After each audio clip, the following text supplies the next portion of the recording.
بسم اللہ الرحمن الرحیم نحمدہ ونصلی علی رسولہ الکریم اما بعد۔ عشرہ ذی الحجہ و قربانی کورس کا 28واں عنوان ہے تکبیرات تشریق کے مسائل۔ سب سے پہلی بات یہ ہے کہ تکبیر تشریق کے الفاظ کیا ہیں، تو اس کے الفاظ یہ ہیں: اللہ اکبر، لا الہ الا اللہ واللہ اکبر وللہ الحمد۔ یہ اس کے الفاظ ہیں۔ اس کا حکم کیا ہے؟ اس کا حکم یہ ہے کہ یہ تکبیر کہنا واجب ہے۔ یہ کس پر واجب ہے؟ ہر وہ شخص جس پر نماز فرض ہے اس پر یہ تکبیر تشریق کہنا بھی واجب ہوگا، ضروری ہوگا۔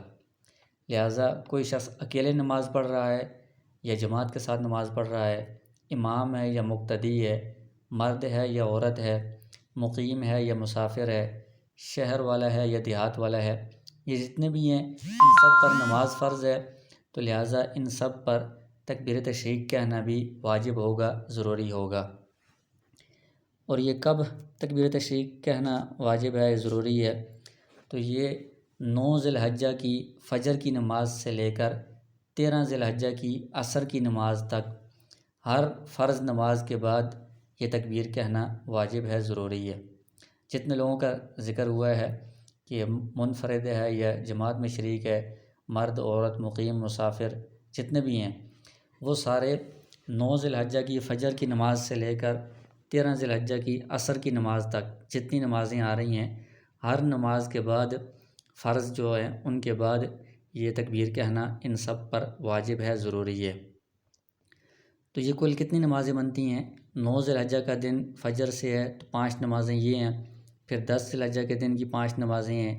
یہ 10 ہو گئی ہیں، پھر 11 ذی الحجہ کی 5 نمازیں ہیں، یہ 15، اور 12 ذی الحجہ کی 5 نمازیں ہیں، یہ 20، اور 13 ذی الحجہ کی عصر تک ہے تو یہ 3 نمازیں ہیں، یہ 23 ہو گئی ہیں۔ اور بعض حضرات نے یہ کہا ہے کہ جو عید کی نماز ہے درمیان میں، وہ عید کی نماز واجب ہے، اس نماز کے بعد بھی یہ تکبیر کہنا واجب ہے، تو بہتر یہ ہے کہ اس نماز کے بعد بھی یہ کہی جائے، تو اس کو اگر ملائیں گے تو کل یہ 24 نمازیں ہو جائیں گی۔ ان 24 نمازوں کے بعد تکبیر تشریق کہنا یہ واجب ہے، ضروری ہے۔ اور اگلی بات یہ ہے کہ کتنی مرتبہ کہنا ضروری ہے، تو اس کا جواب یہ ہے کہ تکبیر تشریق 1 مرتبہ کہنا واجب ہے، ضروری ہے۔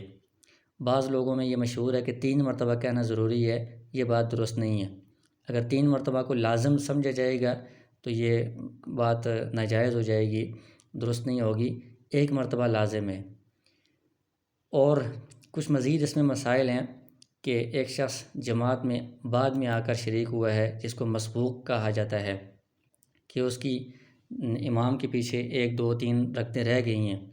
تو وہ جب امام کی نماز کے بعد سلام پھیرنے کے بعد اپنی رکعتیں پوری کرے گا، اور جب وہ سلام پھیرے گا تو وہ اس وقت تکبیر پڑھے گا، اس پر بھی یہ تکبیر کہنا واجب ہے، ضروری ہے۔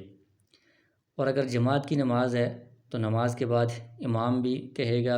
اور مقتدی بھی کہیں گے سارے، اور اگر بالفرض امام بھول گیا ہے تو مقتدیوں کو امام کا انتظار نہیں کرنا چاہیے، وہ سلام پھیرنے کے بعد فوراً تکبیر شروع کر دیں، اس سے جن لوگوں کو یاد نہیں ہے ان کو بھی یاد دہانی ہو جائے گی۔ اور یہ جو تکبیر ہے یہ مردوں کے لیے بلند آواز سے کہنا واجب ہے، بلند آواز سے کہیں گے، یعنی مناسب بلند آواز ہو،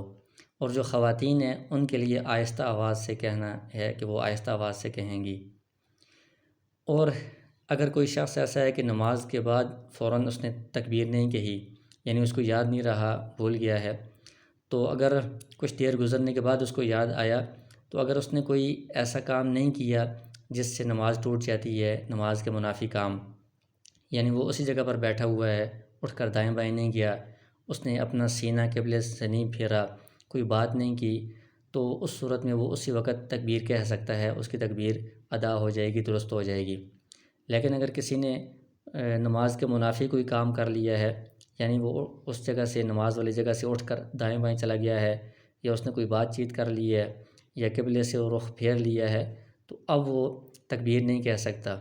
اور اس تکبیر کی کوئی قضا بھی نہیں ہے، اب اس پر لازم ہے کہ وہ توبہ استغفار کرے۔